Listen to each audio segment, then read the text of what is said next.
반갑습니다, 여러분. 저는 경기대학교 근무하는 이수정 교수입니다. 지금 오늘 이제 그 정책 세미나의 주제가 비동의 강간죄 신설과 연관된 이제 논의라는 이야기를 듣고 제가 뭐 축사를 해달라고 말씀을 하셔서 그러마라고 이야기를 했는데, 이게 지금 이제 왜 그렇게 이야기를 했느냐, 저는 이런 주제가 좀 더 깊이 국회에서 논의돼야 된다고 언제나 생각해 온 입장이기 때문에, 그것이 단순히 뭐 지금 여성과 남성 이런 식으로 이슈화를 하는 데에 전적으로 저는 반대하는 입장입니다. 왜냐하면 이게 어떤 개인의 의사 결정과 연관된 아주 심각한 그 문제이고, 그러기 위해서는 좀 더 진지한 토론이 사실 필요한 건데, 이거를 무슨 편가르기 하듯이 이렇게 논쟁을 하는 모든 이제 어떤 논의의 방향에 대해서 전 반대하는 입장입니다. 일단은 뭐 저는 개인적인 소개를 드리자면 2008년도 해바라기 센터를 설치할 때부터 지금 이제 아동 청소년 성범죄와 연관된 다양한 문제들에 대해서 이제 깊이 관여를 해왔고, 현재의 해바라기 센터가 구성됨에 있어서 전문가들의 조력을 받을 수 있는 제도를 도입하는데 노력을 많이 했었습니다. 그럴 때 이제 가장 중요한 그 논쟁 중에 하나가 과연 장애인이나 아동 청소년에게 본인의 어떤 성적인 그 어떤 관계에 대한 자유로운 의사결정권, 성숙한 의사결정권이 있느냐 없느냐 하는 부분에서 굉장히 많은 그 어떻게 보면은 그레이 에리어가 너무 많다라는 거를 뭐 저는 경험을 통해서 그 알고 있습니다. 그렇기 때문에 지금 이런 문제에 대해서 마치 아주 심플하게 그 기준을 yes가 없었다 있었다라는 기준만으로다가 정하는 그런 방식으로는 성범죄라는 게 사실은 쉽게 규정되기가 어렵다, 이런 생각을 갖고 있는 사람 중에 하나입니다. 성범죄는 다른 형사범죄들과는 달리 물적 증거를 확보하기가 무지하게 어렵습니다. DNA가 주요한 증거 아니냐, 이렇게 이제 이야기를 쉽게 할 수도 있을지 모르지만, 성범죄에 있어서 DNA 증거가 확보되는 사건은 10% 미만입니다. 그렇기 때문에 아무런 증거가 없이 결국은 피해자와 가해자, 뭐 피해를 주장하는 자와 이제 가해자로 추정되는 자 간의 진술만을 가지고 싸워야 되는 사건이 바로 성범죄 사건입니다. 더군다나 그 사건이 일어난 즉시 신고를 하는 사람도 있지만, 경우에 따라서는 1년 이후 또는 수년 이후에 신고를 하는 사람들도 많이 있습니다. 그러다 보니까 진술 속에서 실체적 진실을 찾아야 되는 사건 중에 하나인데요. 그런 이제 차원에서 저는 결국 제 이제 전공이 진실을 추적하는 자다, 이렇게 이해하시면은 좋을 것 같고요. 실증주의 뭐 심리학자로서 진실이 도대체 어디에 있느냐를 찾기 위해서 굉장히 많은 수년간의 노력을 했으나 여전히 무지하게 어렵다라는 사실을 알고 있습니다. 그렇기 때문에 이게 그냥 단순히 선언적으로 비동의 간음죄 신설 또는 비동의 강간죄 신설 할 거냐 말 거냐 이런 식으로 쉽게 의사결정을 할 수 있는 부분이 전혀 아니라는 점을 알고 있습니다. 동의라는 게 생각보다 굉장히 스펙트럼이 넓습니다. 동의라는 것이 그렇게 명확하게 사람들이 의사소통을 해서 나는 너의 말에 동의한다, 나도 성관계를 원한다, 이런 식으로 명시적으로 동의가 이루어지는 경우도 역시 성범죄에 있어서는 매우 드뭅니다. 그렇기 때문에 특히 이제 우리나라의 사회 문화를 고려했을 때 이렇게 동의 여부에 대한 잣대가 애매한 상태에서 지금 기존에 있던 이제 강간죄의 요건은 저는 사실은 너무나 협소한 기준이다, 그 부분에 있어서 문제가 있다는데 전적으로 동의합니다.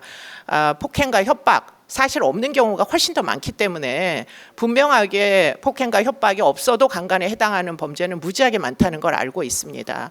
그런데 그럼에도 불구하고 동의라고 이야기를 했을 때 그 동의라는 건 굉장히 범위가 넓다. 그렇기 때문에 어느 날 갑자기 동의 여부로 판가름을 내자 하는 이런 종류의 의사결정은 국회에서 뭐 굉장히 신중하게 이루어지지 않으면 꼭 무고 때문이 아니라도 예컨대 지금 2단 집단에서 일어나는 만약에 위계 위력에 의한 성폭력이라고 합시다. 거의 대부분 동의가 다 있습니다. 명시적으로 동의합니다. 피해자들이. 그러면 피해자들이 동의했다고 그러면 그게 강간이 아니냐. 뭐 너무 좋은 사례들이 많잖아요, 우리나라에. 그럼 JMS가 했던 이 일이 그럼 강간이 아니냐? 강간이 맞죠.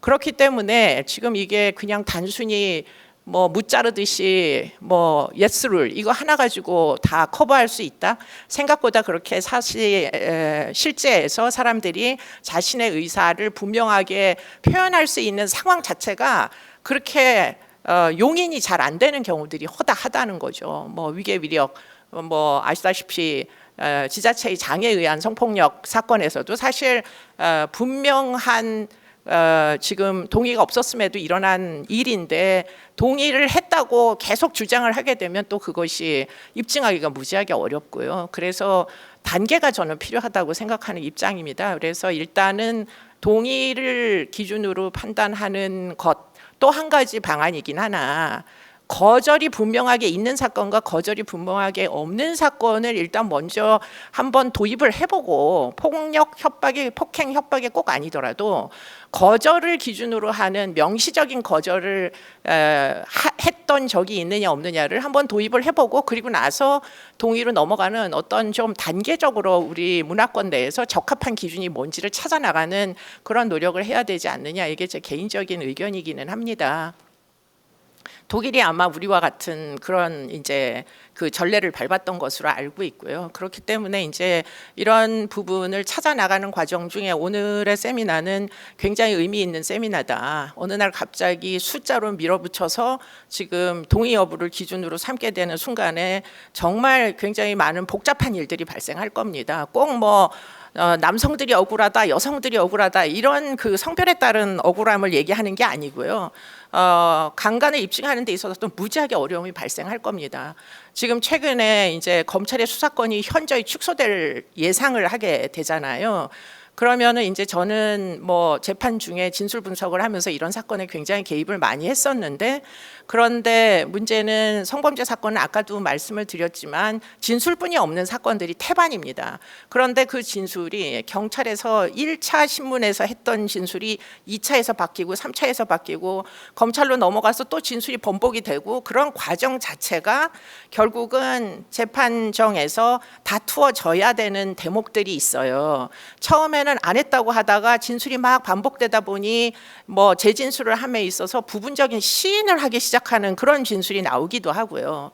또 처음에는 뭐 전혀 자신의 의사에 반해서 일어난 일이라고 했다가도 나중에 또 진술이 번복되는 그런 어떤 진술의 변화의 번복의 과정이 사실 주요한 증거인데 문제는 이런 주요한 증거를 확보하는 절차를 지금 이제 만약에 뭐 검찰과 연관된 수사권의 조정을 축소한다면 그게 한 3분의 1로 확 줄어드는 또는 3분의 2로 확 줄어드는 상황이 전개될 것은 불을 보듯이 환한 일이라서 그러면 진실을 규명함에 있어서 쉬운 길이 있느냐 제 경험상은 쉬운 길이 있지 아니하다가 답입니다.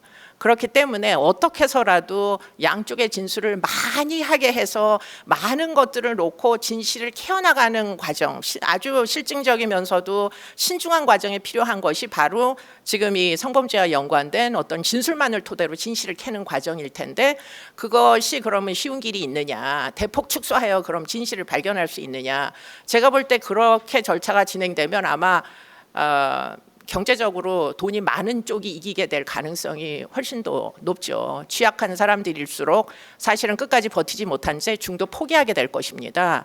그것이 결국에는 실체적 진실을 밝히는데 그러면 도움이 되느냐? 당연히 아니죠. 그렇기 때문에 지금 이 이슈만큼은 더군다나 검찰의 수사권 조정과 연관해서도 굉장히 신중하게 다루어져야 되는 내용이다. 검찰에서 예컨대 둘 다 따로 불러다가 다시금 진술을 하게 만드는 기회를 원천적으로 박탈하게 되는 경우에는 사실은 공판정에서 했던 얘기 번복하고서는 거기서 딴소리를 해도 전혀 지금 어떻게 물적 증거가 없는 경우에는 사실은 진술만으로 진실을 밝혀야 되는 경우에는 사실 굉장히 어려운 지경에 처하게 될 것이다. 이런 이제 걱정 하게 됩니다. 그렇기 때문에 오늘의 이제 축사를 하는 이유, 기본적으로 비동의 강간을 찬성한다, 반대한다, 이것 때문에 제가 여기 온 게 아니고요. 이런 식의 어떤 진지한 노력, 진지한 문제 제기, 그래서 우리가 형사 절차상 성범죄의 진실을 어떻게 캐느냐에 대한 전폭적인 어떤 전반적인 과정에 대한 진지한 고민, 이런 것들이 필요하다라는 차원에서 저는 전적으로 이 모임은 꼭 필요하다, 이런 생각을 가지고 왔고요. 그렇기 때문에 오늘 이제 이런 주제, 정말 어렵기도 하고, 이게 사실은 굉장히 위험한 주제이기도 합니다. 요즘은 아시겠지만 이런 주제를 지금 여기 국회에서 이렇게 공개적으로 토론을 할 기회를 주신 일단은 의원님께 굉장히 존경을 표하고요. 저 같으면 이런 선택을 하지 않았을 것 같은데 굉장히 용감하게 이런 이 토론을 허용해 주셔서 매우 감사하다, 이런 말씀을 드리고, 저는 오늘 결론 나지 않을 것이라고 예상을 하고 왔고요. 그리고는 이런 주제가 여야를 가리지 않고 앞으로 수십 번 이런 토론을 통해 가지고 국민들의 어떻게 보면 사회적 규범을 재규정화하는 그런 과정들이 많은 사람들의 토론을 거쳐서 이루어져야 된다, 이런 마음으로 왔습니다. 고맙습니다. 축하드립니다. 잠깐, 여기를 눌러주세요. 구독과 좋아요를 눌러주시는 분들에게 건강과 행운 장수를 기원합니다.